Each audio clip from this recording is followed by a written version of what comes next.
Dengan sistem ini, otomatis air akan lebih stabil, ikan juga akan pasti lebih bibit merah. Di sini juga ada update si Hercules. Hercules itu kalau teman-teman nggak tahu adalah ikan yang kita dapetin waktu kita hunting di hulu. Ini Herculesnya udah 2 minggu di sini. Warnanya kalau teman-teman lihat udah mulai keluar gitu. Halo semuanya, saya Michael di Michael.vlog.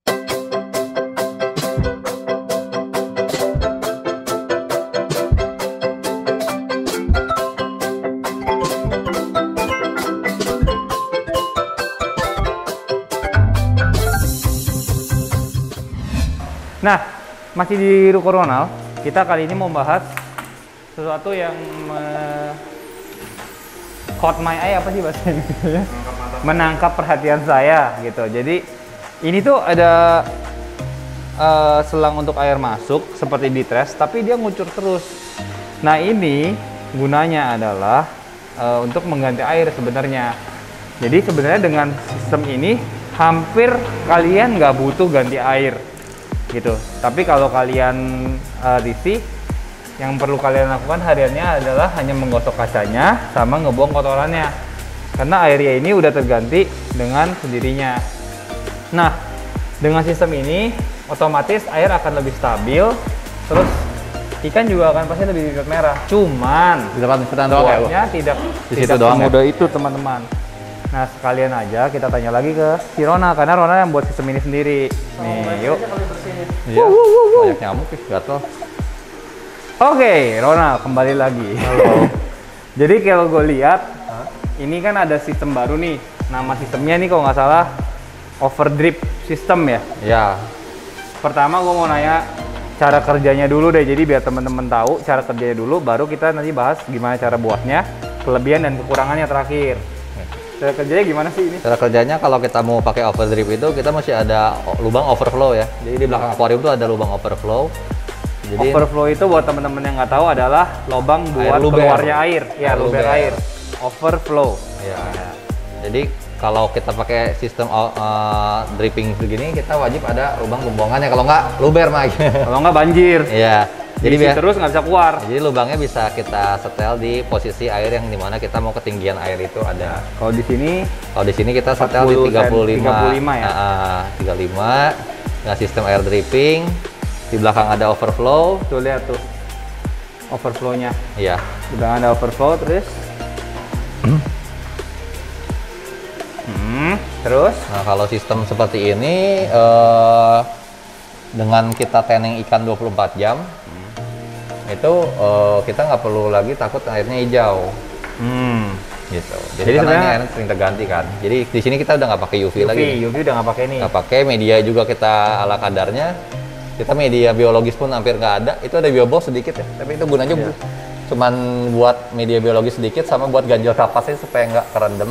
Jadi sebenarnya kita hemat di media filter dan lampu UV 100 ribuan lebih kali berapa. Cuman ini juga pasti ada harganya kan. Terus kalau ini kan akuariumnya banyak, jadi kita masih efektif ya bersihin akuariumnya. Jadi kalau kita pakai sistem ini pun enaknya kita kalau mau kuras akuarium kita tinggal gosok, turunin air, sedot, kotoran, terus udah kita tinggal aja. Nanti kan dia otomatis mengisi sampai ke level tinggi air. Terus kita bisa tinggalin deh. Kita lanjut ke sebelah. Tapi kalau dengan tetesan segini, dikuras segini, kira-kira berapa lama? Sekitar 6 jam lah palingnya. Setengah hari lah ya. 6 sampai 10 jam kali. Cuman kalau untuk kita mau viewing gitu kan 6 jam kelamaan tuh. Apa boleh kita tambahin? Boleh aja sih, nggak masalah.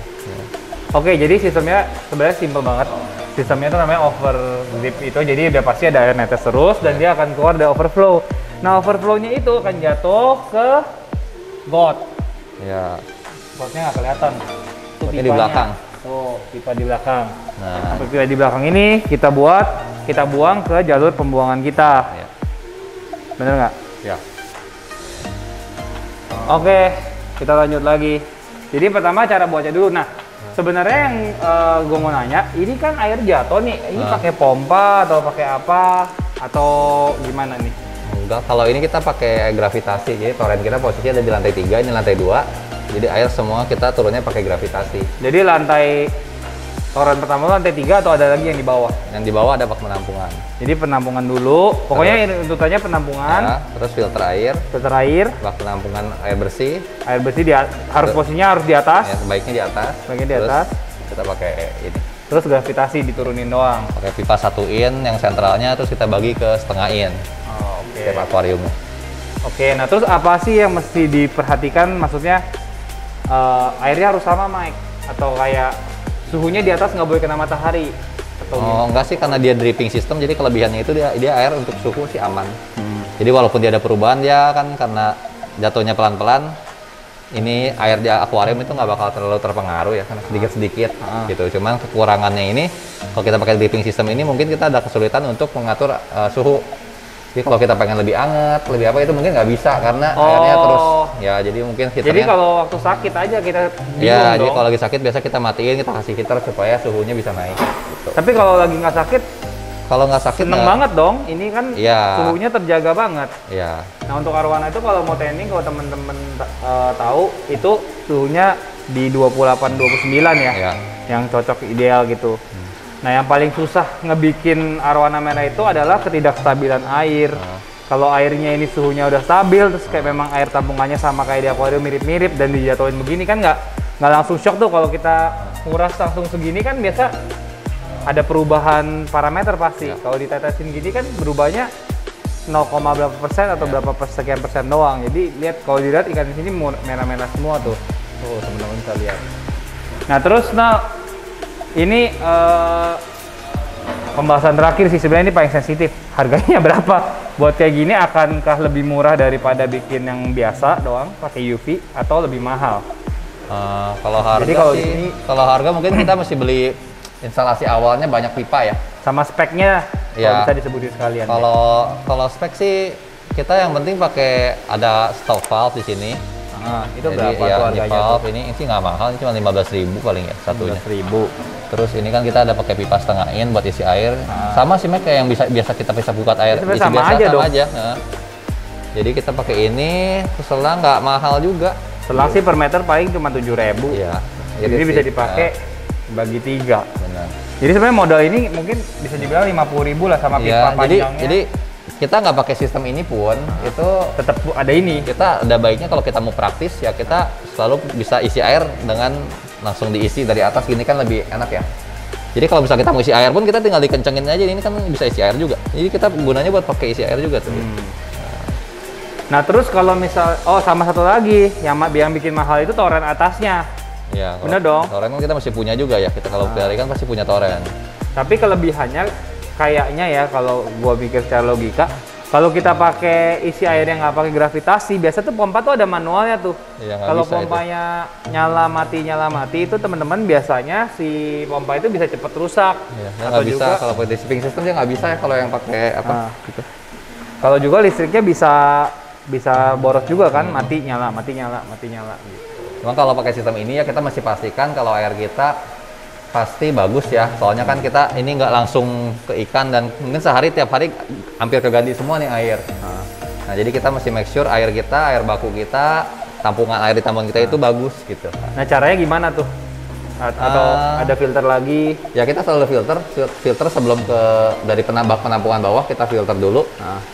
Nah filternya ini kita wajib lakukan maintenance berkala karena setiap filter kan dia ada waktunya tuh. Kita bukan berarti beli filter sekali terus udah lupain semuanya. Karena kayak silika pun mesti sering di backwash, karbon pun dia ada umurnya. Oke. Nanti kita ke atas filter ini ya. Filter ini yang kita mesti perhatiin gitu. Nanti kita ke atas deh lihat. Jadi sebenarnya ini seperti membuat akuarium biasa, tinggal nambah, lu puterin aja gitu teman-teman. Jadi yang mesti dibutuhkan adalah selang, ini nggak tahu namanya apa, terus pipa, valve, pipa, terus di atas harus ada penampungan. Kalau 2 ton tuh sekitar 2 jutaan, 2 jutaan gitu. Sama overflow belakang. Nah, itu sebenarnya harganya sih kurang lebih mirip. Nanti kita ke atas lihat filtrasinya. Nah, terakhir ini kalau misalnya nentuin berapa tetesnya ini gimana ya? Maksudnya kan bisa kita kecilin nih. Ya. Untuk satu akuarium tuh gimana cara nentuin? Sebenarnya kalau sekarang sih pakai kira-kira aja kan, soalnya kita udah sering juga. Kita kan udah kering. Jadi kita kalau mau pengen tahu berapa, kalau kita emang pengen perfect banget, pengen tahu taker ya. Berapa 1 jam berapa liter sih ganti. Biasa kita pakai botol aqua tuh yang 600 liter. Oh, terus hitung-hitung sendiri. Kalau nggak yang kecil-kecil aja, mungkin aqua gelas yang 150, kalau nggak 10 mili, kita isi berapa lama, pakai timer berapa nih kita bisa hitung kan kira-kira. Ya, jadi misalnya 600 mili 10 detik. Ya. Ya berarti 1 liter itu 1/600 kali 1 detik. Ya gitu lah pokoknya Ya hitungannya. kan? Ya bener juga sih Gitu. itu secara smart. Biasa ngitungnya gitu. Cuman kalau kita udah sering, ya kita kira-kira tahu lah. Kalau gue sih biasa pakai hitungan tetesnya Kayak lagi kencing tapi Nggak kayak- seret. Iya kan? kayak benang sih kalau gue sukanya nih. Jadi nah seginilah. Ini kayak kencing tapi lagi anyang-anyangan. Hah? Ini. Nah kayak gini lah. Gitu. Nah, kalau kayak gini kurang lebih keganti berapa persen? Ini kalau segini sehari kira-kira keganti 100%. Oh tuh, jadi Sehari. udah nggak usah water change lagi buat apa Kira-kira, gitu. Tinggal kalian gosok-gosok aja. Nah kalau kalian bisa cope with kalau kalian bisa mengabaikan lumutnya, Ya. kalian nggak terganggu, Ya. jorokan orangnya, ya nggak usah Ya. nggak usah di Nggak lap masalah. juga nggak apa-apa. Yang penting kan airnya kan segar Benar. gitu. Paling di bagian kacanya aja yang buat tanning kalian lap, gitu ceritanya. Nah teman-teman, kalau dilihat tadi kan setelah dibahas-bahas, kita mau lihat sedikit koleksinya. Ini tuh tempat baru jadi sekitar beberapa minggu yang lalu. Nih teman-teman lihat ikannya pada merah-merah semua. Tuh. Jadi saya bakal ajak teman-teman lihat ikannya dulu nih. Nih merah. Ini mulai merah. Yang ini kan nggak di tanning. Ini mulai merah nih. Ini merah. Tuh. Ya bagus nih base-nya warna hijau. Nah ini salah satu contoh base warna hijau. Itu juga sebelahnya not warna hijau. Tuh kelihatan hijau banget. Itu hijau tuh. Nah pokoknya teman-teman bisa lihat footage-nya. Di sini juga ada update si Hercules. Hercules ditaruh di sini. Hercules itu kalau teman-teman nggak tahu adalah ikan yang kita dapetin waktu kita hunting di hulu, gitu. Ini beberapa ikan merah lainnya.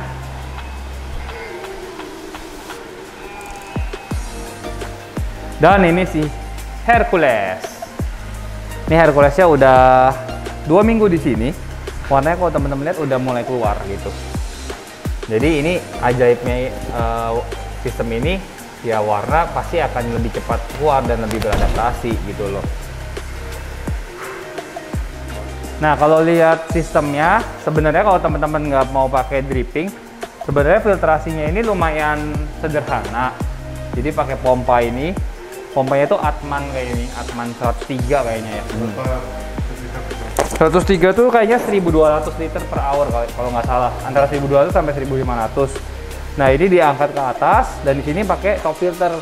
Nah top filternya ada 3 chamber. Di sini tuh biasanya harusnya diisi biobulb terus, cuman ini ternyata diisi hanya di sini diisi biobulb, kapas supaya nyaring airnya. Ini mechanical, ini biologis. Nah di sini tuh air bersih teman-teman.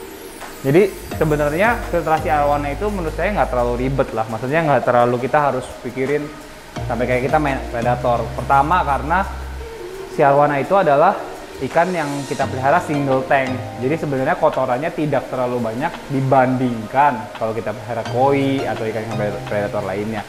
Jadi sebenarnya kalau kita beli filternya sampai mega pun sampai gede banget, sampai kita isiin yang bagus-bagus itu kadang-kadang tidak berguna, bener nggak Nau? Karena si filter itu, bakteri itu bisa tumbuh di rumahnya kalau ada makanannya. Makanannya itu adalah si amonia, yaitu sorry ya bahasanya ya, itu tai dari si ikan arowana tersebut.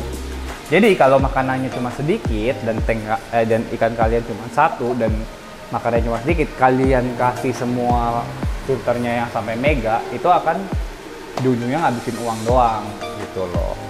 Jadi kalau teman-teman yang selalu nanya, sebenarnya top filter itu isinya mesti apa, gini gitu sistemnya gimana ya, kayak gini nih, cuman pompa masuk ke atas, dibikin 3 chamber, mekanis, biologis, harusnya di sini biologis lagi. Nah ini air bersih gitu. Cuman kayaknya si Rona melihat dengan filter segini airnya juga nggak hijau-hijau karena kan dia pakai overdrip. Nanti kalau misalnya overdripnya dimatiin agak hijau atau agak keruh, ya tinggal tambahin biologis lagi dikit gitu. Nah itu dia episode kali ini. Semoga teman-teman banyak belajar, semoga teman-teman bisa menerapkan ilmunya dan ikan teman-teman di rumah makin merah semua. Jangan lupa di like, comment, dan subscribe karena sikat itu gratis. Sampai jumpa di episode berikutnya.